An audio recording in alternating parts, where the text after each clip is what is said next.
Hello ವೀಕ್ಷಕರೇ, ಇವತ್ತಿನ ವಿಡಿಯೋದಲ್ಲಿ ನಾವು ಮೈಸೂರು ಪಾಕು ಮಾಡೋದು ಹೇಗೆ ಅಂತ ನೋಡಿಕೊಳ್ಳೋಣ. ಮೊದಲಿಗೆ ನೀವೊಂದು ಬಾಣಲೆಗೆ 1 ಲೋಟದಷ್ಟು ನೀರಿಗೆ 1 ಕಪ್ನಷ್ಟು ಸಕ್ಕರೆಯನ್ನು ಹಾಕಿಕೊಳ್ಬೇಕು. ಆನಂತರ ಅದನ್ನು ಚೆನ್ನಾಗಿ ಮಿಕ್ಸ್ ಮಾಡಿ, ಅಂದರೆ ಪಾಕ ಬರುವವರೆಗೆ ಮಿಕ್ಸ್ ಮಾಡಿ.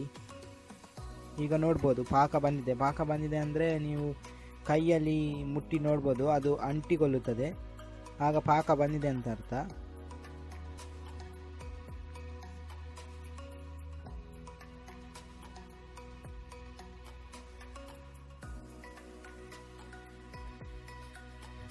ಆನಂತರ ಅದಕ್ಕೆ ಒಂದು 2 ಕಪ್ನಷ್ಟು ಕಡಲೆ ಹಿಟ್ಟನ್ನು ಹಾಕಿಕೊಳ್ಬೇಕು.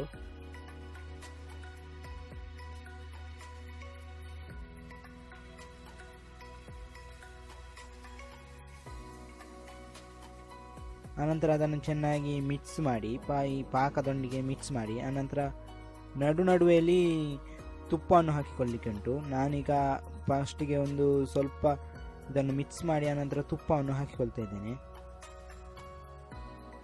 ಸ್ವಲ್ಪನೇ ತುಪ್ಪವನ್ನು ಹಾಕಿಕೊಂಡು ಬರಬೇಕು. 1 ಕಪ್ನಷ್ಟು ತುಪ್ಪ ಬೇಕಾಗ್ತದೆ. ಹೀಗೆ ಹಾಕಿಕೊಂಡು ಬನ್ನಿ. ಈಗ ನೋಡ್ಬೋದು ಮೈಸೂರು ಪಾಕ್ ರೆಡಿ ಆಗಿದೆ. ಇದನ್ನು ನಾನೊಂದು ಕಪ್ಗೆ ಹಾಕಿಕೊಳ್ತಾ ಇದ್ದೇನೆ. ಹಿಟ್ಟನ್ನು ಒಂದು ಕಪ್ಗೆ ಹಾಕಿಕೊಳ್ಳುವಾಗ ಜಾಸ್ತಿ ಪ್ರೆಸ್ ಹೋಗಬೇಡಿ, ಸ್ವಲ್ಪ ಪ್ರೆಸ್ ಮಾಡಿಕೊಂಡ್ರೆ ಸಾಕಾಗ್ತದೆ. ನೋಡಿ, ನಾನೀಗ ಕಟ್ ಮಾಡ್ತಾ ಇದ್ದೇನೆ. ಈಗ ನೀವು ಈ ಬಿಸಿ ಇರುವಾಗಲೇ ಇದನ್ನು ಕಟ್ ಮಾಡ್ಕೊಳ್ಳಿ. ಮುಂದೆ ಮತ್ತೆ ಗಟ್ಟಿಯಾದರೆ ಕಟ್ ಮಾಡಲಿಕ್ಕೆ ಕಷ್ಟ ಆಗ್ತದೆ. ಈಗಲೇ ಕಟ್ ಮಾಡ್ಕೊಳ್ಳಿ.